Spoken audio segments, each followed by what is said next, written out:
Okay, hi. Today's lecture is on reflexive pronouns. A reflexive pronoun refers to a noun or another pronoun that's already been named, and it indicates that the same person or thing is involved. Reflexive pronouns always end in self if it's singular or selves if it's plural.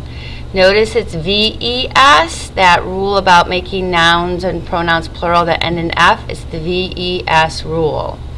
So, our examples: the woman found herself a book of folk tales. Woman's the antecedent. She's already been named in the sentence. She's doing something herself, so we use the reflexive pronoun herself to show that she found the book of tales. Robert washed the dishes himself. In this case, himself is referring to Robert, and we use the self because he's already been named, and we're just emphasizing that he's doing something already in the sentence. They're your reflexive pronouns. Myself, yourself, himself, herself, itself are your singular forms, all ending in self. The plural forms end in selves, ourselves, yourselves, themselves. Spelling will count on these. Reflexive pronouns are used in two ways for two reasons. We want to add information or clarify information. So we're trying to clarify that this particular person did something or thought something or felt something. Or we could be using it to add emphasis or importance to a noun or pronoun named. So if you look at our two examples, George himself bought a copy of American Tall Tales.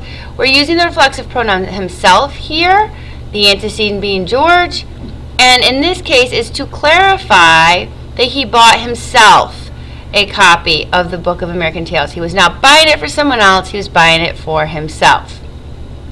In the second sentence, he paid for the book himself.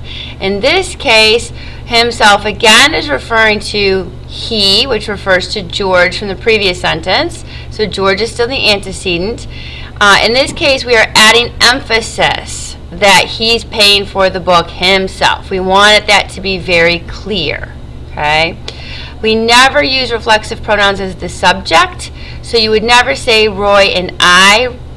You would say, I'm sorry, Roy and I read a story. You would not say Roy and myself read a story.